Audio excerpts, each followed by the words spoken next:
Cheers, y'all. Cheers. Thanks. It's story time. Okay. All right. So you're by the title, you already know that I'm going to do a birthing experience. No. Story time of the time I gave birth and what happened during the day. All that good stuff. So I didn't write anything down because even though this happened 2 years ago, the experience is still very fresh in my head. So we're just gonna jump right into it. Enjoy. Okay, so my son was born on August 28th, 2018, and I was currently living in Louisiana, but um, we were stationed there, but we decided that I wanted to give birth and have my baby shower in New York. That's where my family was, so that was the best plan. Plus, I didn't want to give birth in Louisiana. No, you don't want to do it.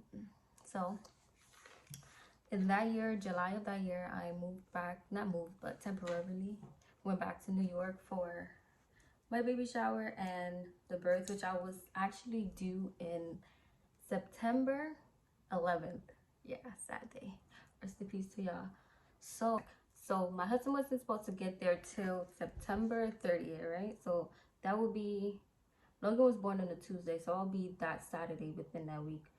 But on that Monday, the 27th, I woke up and I was like, nope, babe, you need to come because I'm going into labor. But anyways, on the 27th, that Monday, I woke up and I was like, something is not right. So first I was cramping. It was like mild cramping. And then I woke up and I went to the bathroom and it was the mucus plug. Some of my mucus plug that came out. And it wasn't a lot, like I needed to go in right away because I know that some women go weeks without their mucus plug and they still had the baby in them. So I didn't want to go to the hospital for no reason.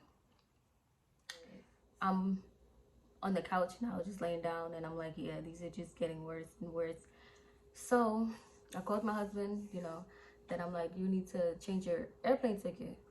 We started calling American Airlines, Delta, Spirit, Southwestern, every airline that does military discount. And if you're a service member or dependent, you are eligible for a discount at military rate. So you have to actually call the operator and tell them you want the military fare, and they'll let you know what they have. So we called a few, and then same day flight, it was like $300. We're like, nah. So we kept calling and calling, and then we ended up paying about $98 for his flight back to New York. And it was a late flight, so he flew in I think 11:30. So by the time we picked him up, I went to the airport.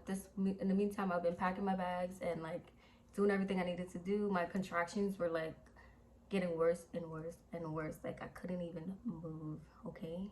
But my water hadn't broken yet. So we picked him up from the airport and we went straight to the hospital once we picked him up. And who was there? It was his mom, Renita was there, I believe, and Tremaine. It was the four of us.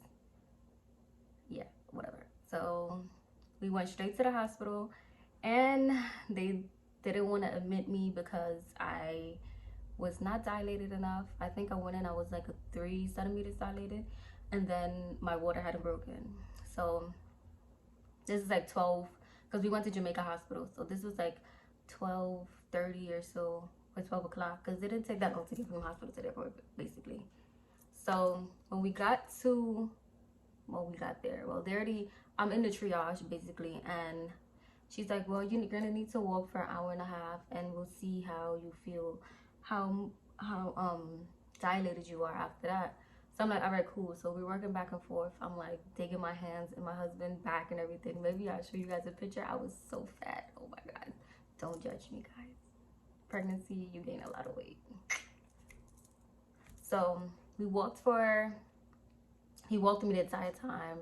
for an hour and a half, 2 hours, and then I went back and got checked. I was still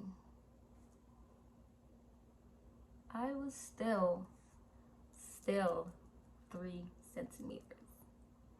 These motherfuckers, I don't mean to curse, but they had me so tight that day. My contractions like on top of one another, and it was like cramping, like my whole stomach was like cramped. So they sent me home, and I never made it home because they told me the only thing I could take for it was like Benadryl, and we didn't have Benadryl, so we stopped at the pharmacy and to get Benadryl, and then we drove home. I don't live that far from the hospital. It's like 20-30 minutes. So when I'm about to get out the car, I'm like, no, I can't do it. I cannot get out the car. Like my mind wants me to go, but my body said no. You need to go back to the hospital because I am coming. I'm coming. So Logan was like, nah, mommy, you need to go back to the hospital. It's anytime soon. But anyways, at this time, since I went in, it's probably like 3 o'clock now. When I went back, they checked me in, went back to triage, and it was like 5 centimeters. And let me tell you, when they check you, they all up in there, like that was the most uncomfortable thing ever. Like getting a pap smear, it's like that. Like they just all up in there. So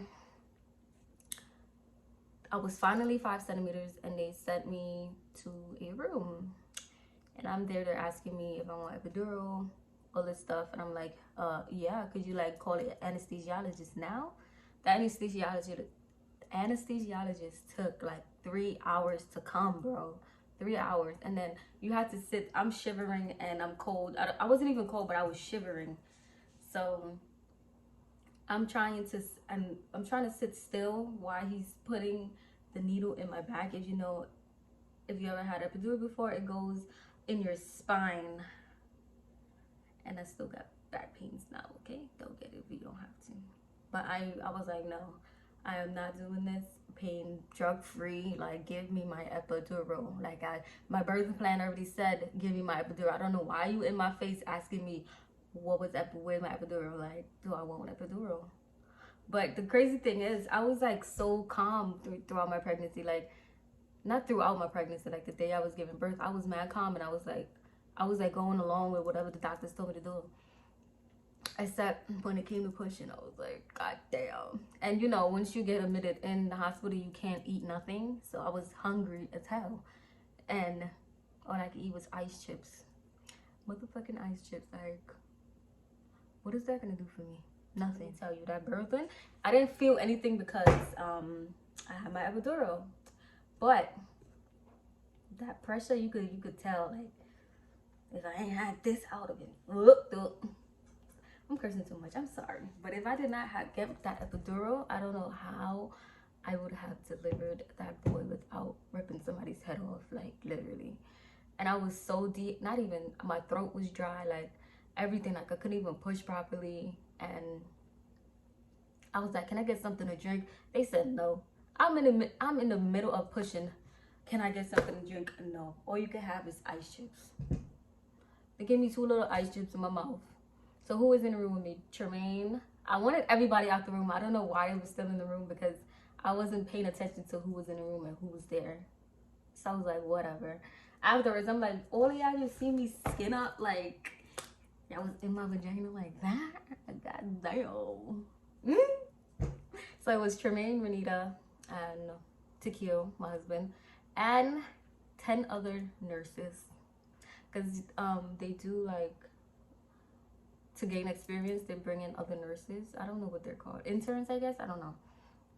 So I had like 10 nurses in there, the doctor, and the people that take care of the baby after it's born. So there was so much people in there. I was like, I didn't even care at that time. I was like, just get him out of me. Like, get him out now.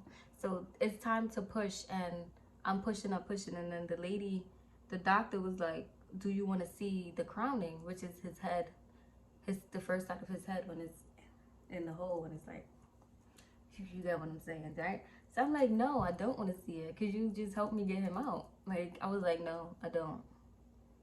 I don't want nothing. I don't want to do nothing. I don't want to touch the head. I don't want to get a mirror and see. I don't know.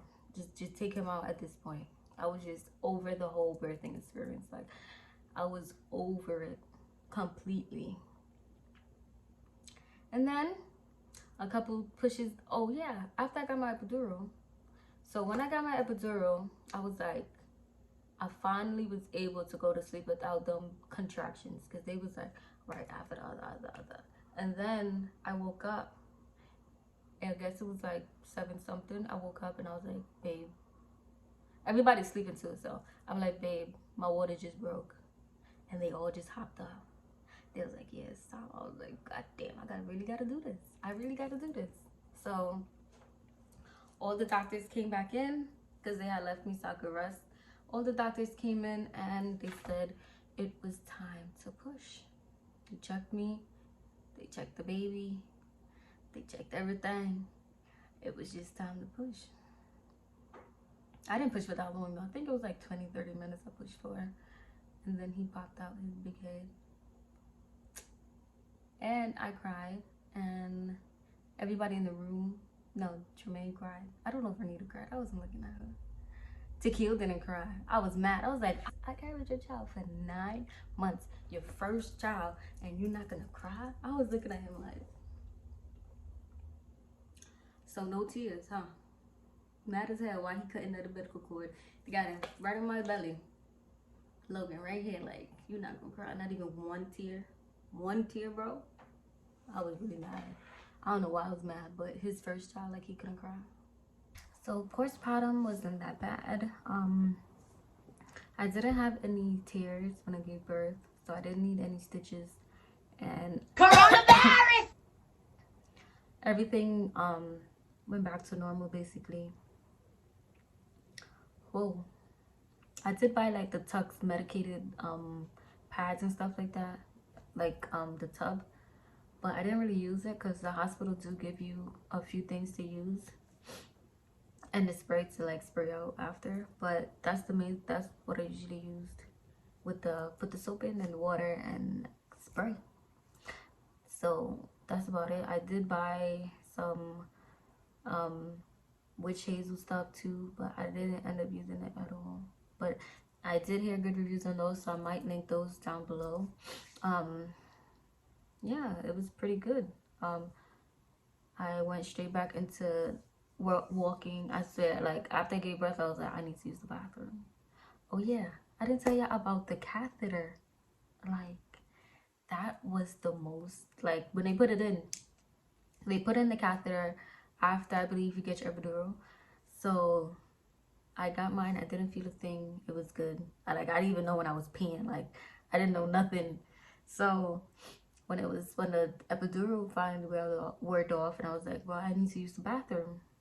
They pulled it out, and yo, Lord Jesus, I don't ever want to get a catheter ever again. That thing hurted, and it's like every sneeze is like a little pee come out. Like, I couldn't, for a whole like month, I couldn't hold my bladder. As soon as I needed to go use the bathroom, I had to go right away because I couldn't hold it. You sneeze, it's like peep. You cough, it's peep. Not no more. So, like I said, I didn't need any stitches. I didn't need any extra anything. I was straight after birth. Took a couple hours for the epidural to wear off. Once it did, I was ready to go. The nurse had to catch me one time because I thought I could walk. I was like, no, I could walk. I feel my legs. And when I went to get off the bed, bitch, I almost fell. Lucky she was there to catch me, because I don't know what I would have done.